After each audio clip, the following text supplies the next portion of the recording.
AI video completely taking over our social feeds in the span of a week, which is absolutely insane. VO3 was sort of like the ChatGPT moment for AI video. The next generation of entrepreneurs are going to be completely AI assisted. Like a world of possibilities has been opened up for AI storytelling, especially in video form. Yes, it's an exhausting time for AI creatives. It's great, but exhausting.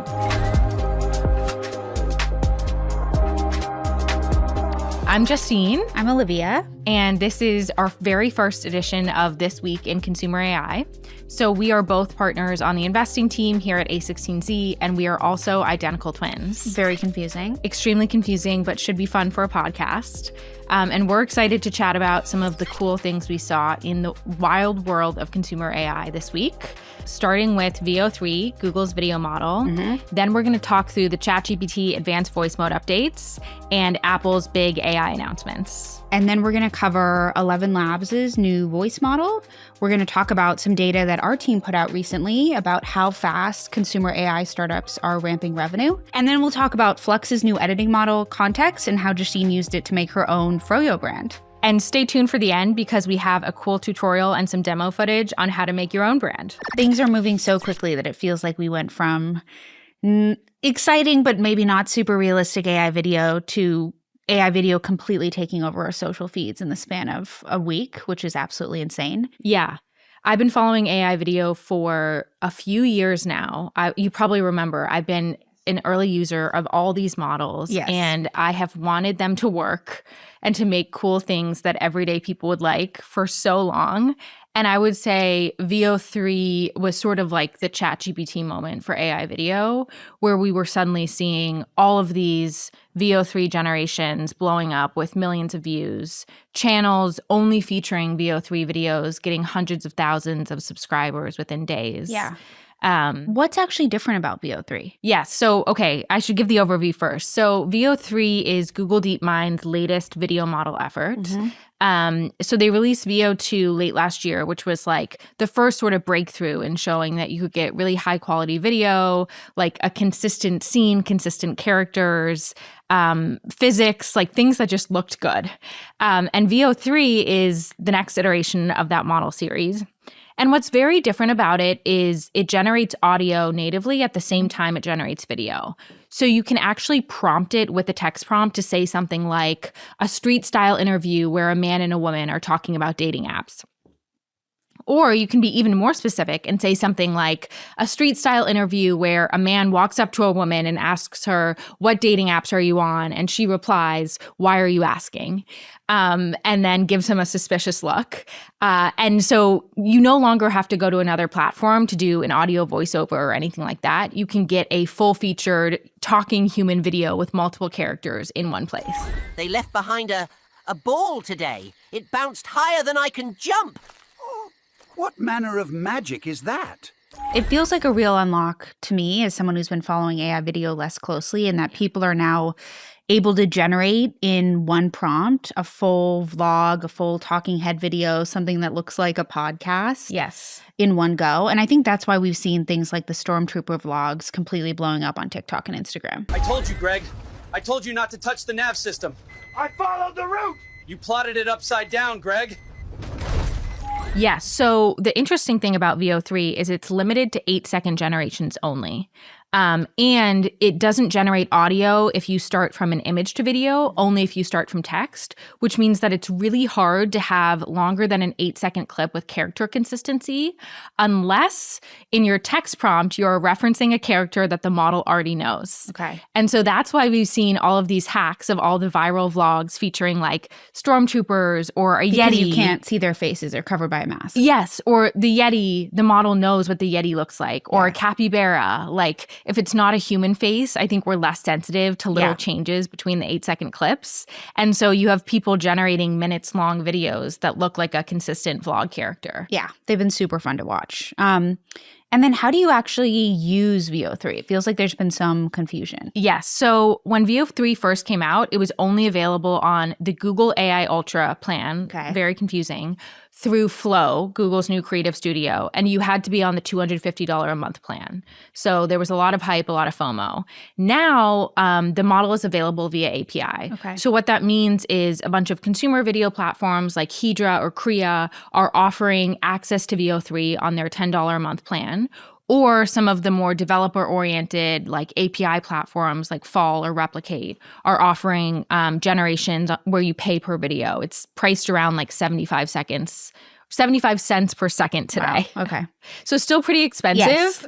You have to be careful about how you prompt it, but the results are amazing. And then what do we expect next, either from Google, from creators? Like, what does this mean for AI video? Yeah, I think on the creator front, we've already started to see this explosion of basically I think what people have called faceless channels. So this idea of like, now you don't have to put your own face behind a camera or on a screen to be able to talk about a topic or film a vlog or something like that. You can have a fully AI generated character essentially telling your story or acting out your narrative for you, which is huge. And I think like people are using it to tell extremely funny jokes, have these narrative storylines like Greg, the incompetent stormtrooper who's crashing all of the missions, like things like that people are getting really invested in.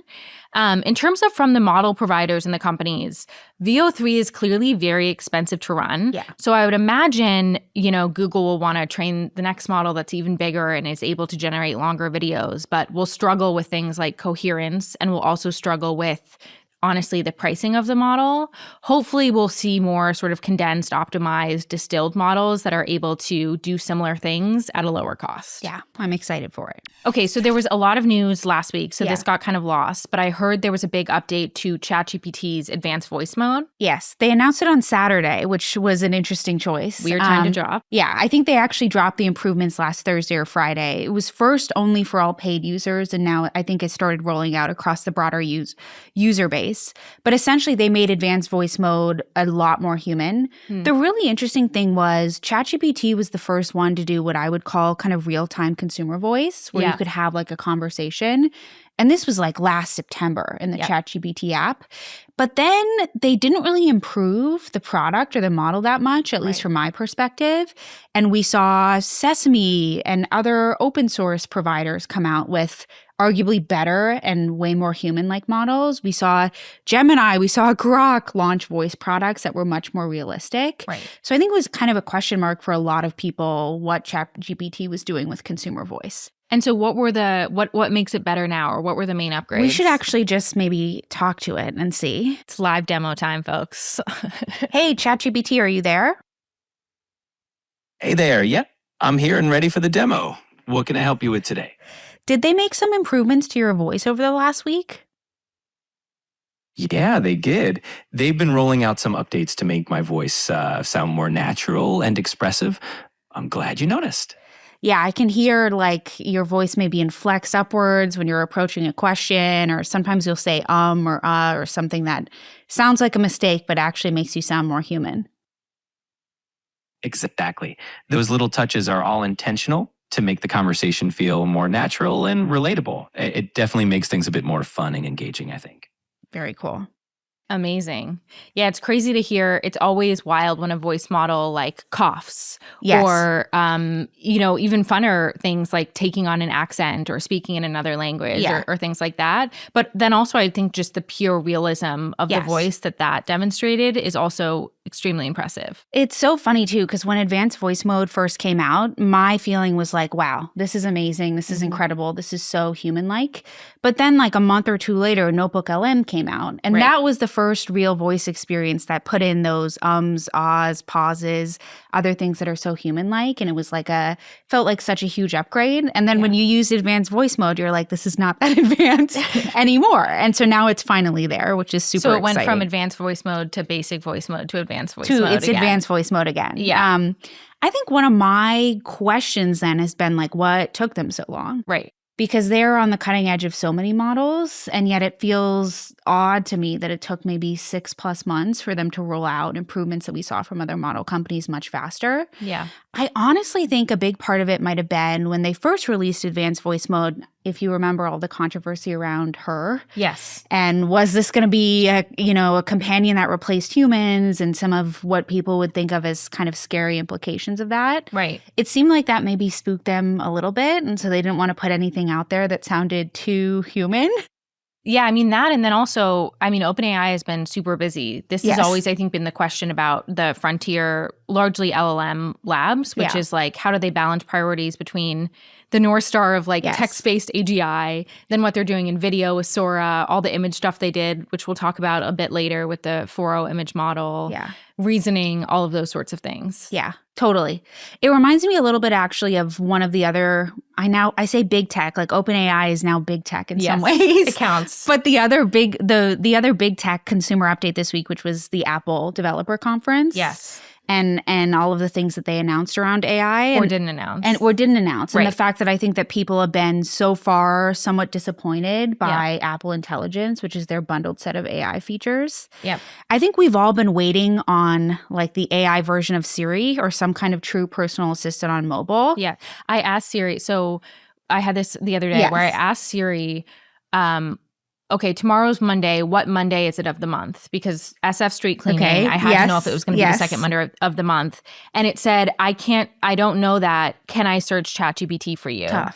And I was like, Siri, how can you not answer this basic question? Okay, it does seem like from a lot of Apple's updates that they put out, they're kind of outsourcing a lot of the true AI features to ChatGPT, just running on your phone. Yeah. And I think a similar story, it seemed like when they rolled out those AI-powered notification summaries, where they would group like 3 or 4 sets of notifications into one, and they got a little jumbled and people got upset. It seems like that spooked Apple a little bit, and they keep kind of retrenching on the timeline of releasing AI Siri.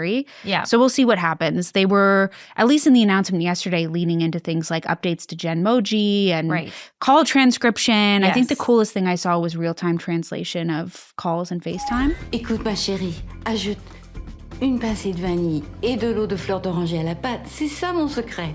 Yes. Across languages. I've been surprised we haven't seen more on that, because that feels like a really natural and obvious use case. Yeah. Especially, I think Google might have done a real-time translation, but I haven't seen a ton of adoption yet. I did see for the first time a viral Gen Z TikTok featuring Genmojis, which I'm surprised it took that long to hit because Gen Z loves Genmojis. Yeah.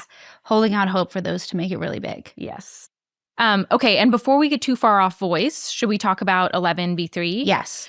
So ElevenLabs, the text-to-speech company, actually broader AI voice company, released their third-generation model called 11 V3. We're off under the lights here for this semi-final clash, the stadium buzzing with anticipation. And what makes 11 V3 really special is it does a bunch of stuff with voice that you used to have to do via speech to text-to-speech. So before, if you wanted to have a character that was, crying while talking or had some sort of emotion or even had like a weird inflection, you would have to record yourself saying it like that, upload it to 11, and then they would translate it into the AI voice. Yep.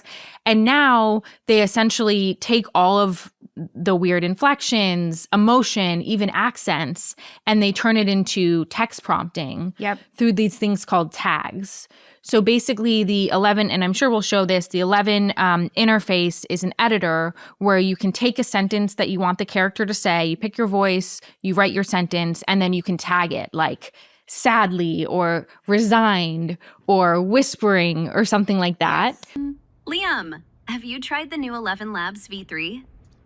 Just got it. The emotion is amazing.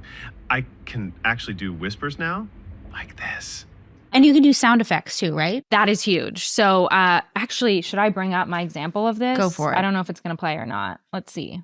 So this is a 20-second clip I made of 2 characters talking back and forth. And what's the prompt on it? Oh, it's a text prompt. It'll say, hey, y'all, my name is Austin. I'm coming to you live from our family farm in Fort Worth.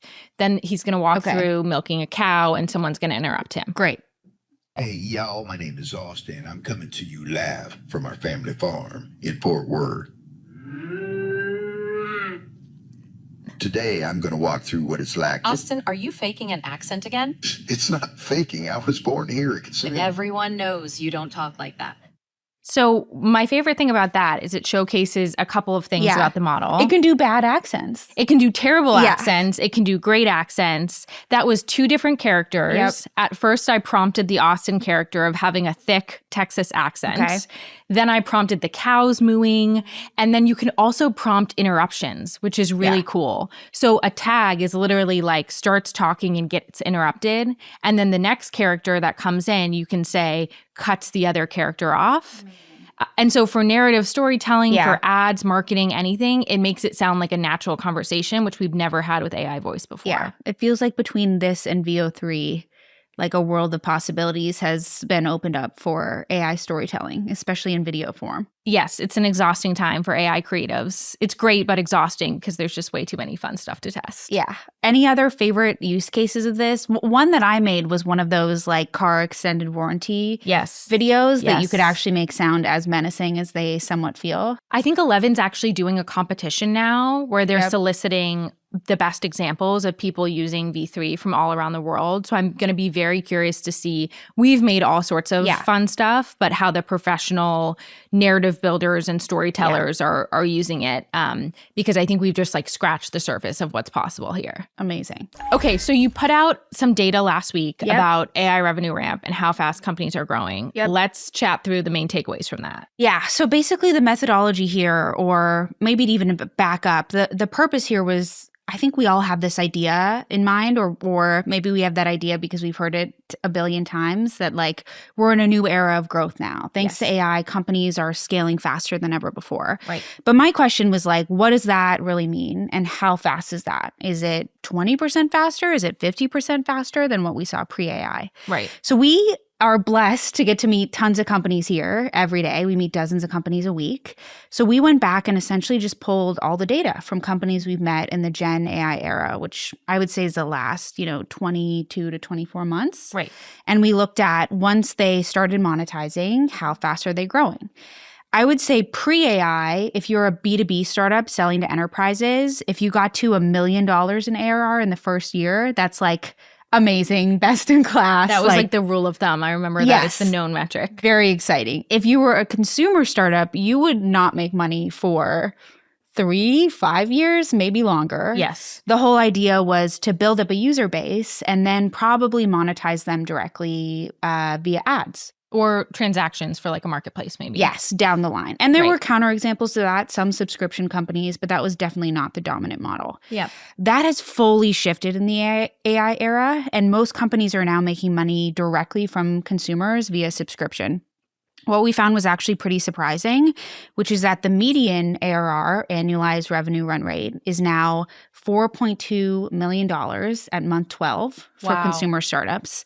The bottom quartile is $2.9 million, and the top quartile is $8.7 million. Wow. So the like a median company, median B2C company in the age of AI is getting to $4 million ARR after a year. Yes. And the best-in-class companies are getting to $8 million in a year. Upwards of 8, almost 9. In the pre-AI era, like we never would have seen anything like that. And the even more surprising thing is those numbers are twice as high as the B2B benchmarks in the AI era. So consumer companies are actually ramping revenue faster, which again is like a total reversal from what we saw before. I think there's a couple of reasons why this was happening. First, it's like, why have consumer AI companies adopted subscription? They were kind of forced to, because especially in the early era of models, they were so expensive that you as a company had pretty high costs of goods sold. Right. The inference costs, you mean, of running the model.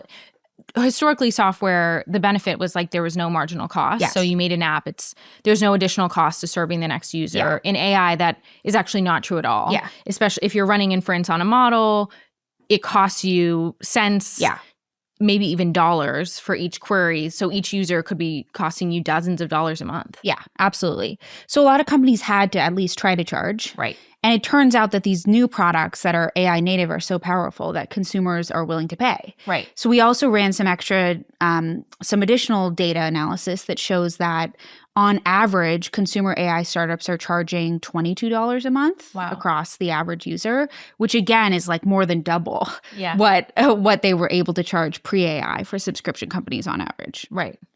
And why do we have theories? I mean, on the creative tool side, what I've seen is like, for people who weren't creative, AI tools allow them, like I can make photos or images or art for the first time. I can make videos. I can make animations. And then for creative people, like we have a cousin who's a creative, they can genuinely use this to supercharge their workflows and do their job a lot faster. So they're willing to pay for it. Have we seen examples of that outside of creative tools yet? It's a good question. We've seen some of it around companion apps, I would say. Yes. Where, again, the products are just so powerful to have a friend with you 24/7 that people are excited to pay. We've also seen this around categories like language learning, teaching your kid how to read, other things that previously you'd have to pay a human being, I don't know, $50 an hour, if that, to get access to, that now $22 a month with AI feels pretty cheap. Totally. I mean, I'm even thinking some of the things I've seen monetized well are in like nutrition or coaching, where for the first time, thanks to vision models, you can take a picture of what you're eating and have a vision model pull out how many calories are in this, how much protein, and then at the end of a day or a week can summarize insights about what you should be eating more or less of. Yes. Which is something that pre-AI people like, I don't know, you could take a picture and upload it to a forum. Yes. But like it was not you'd consistent. have to find a nutritionist, wait weeks to book an appointment, maybe get a referral from your doctor. Like it would take forever. So it's really exciting. I think it's monetizing people who never would have paid for that before. Yes. And then people who would have paid for it are switching over to the AI version, or they're willing to pay even more, which is super exciting.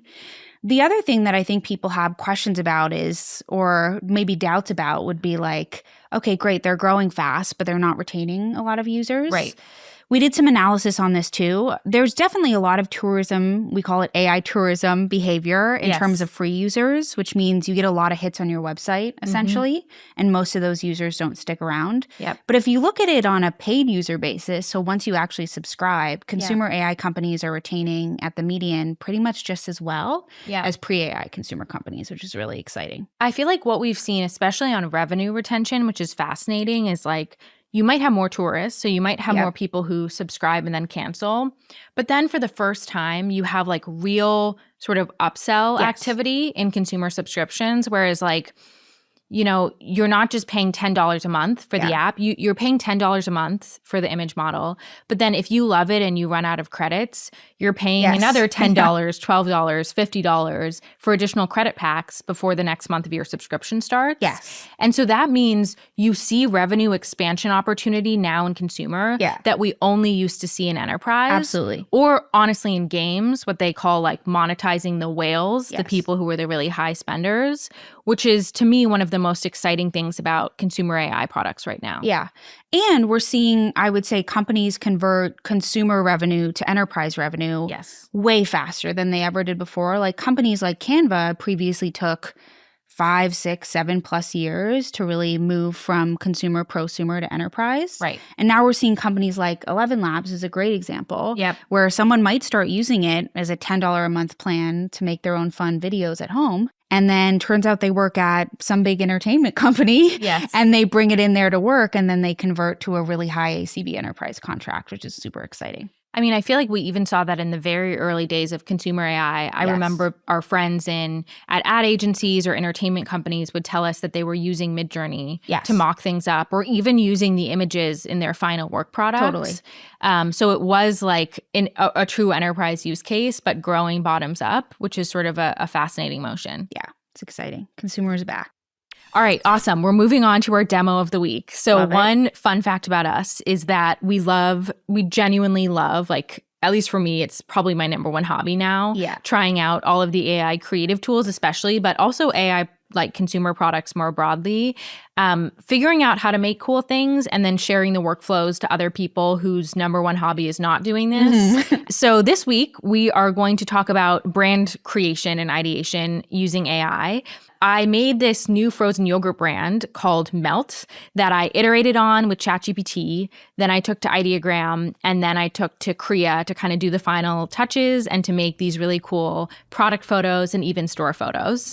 And I think that the initial idea about this was seeing Flux Context come out, which is the new image editing model from Black Forest Labs, which is hosted on Krea.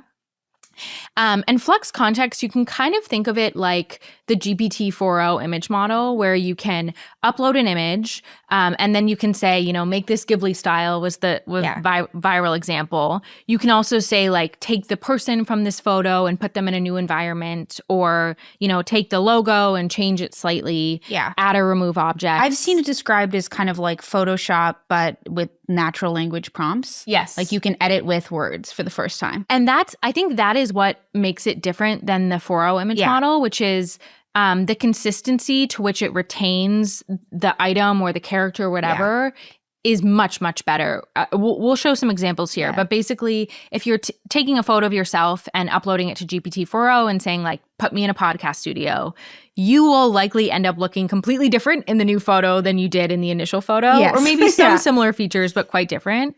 Whereas this model does an amazing job at maintaining consistency. Yep. And so that sparked this idea for me of like, oh, that means that this can actually be used for like brands to do product photos or other sorts of marketing collateral, because the logos and the products can be consistent. Awesome.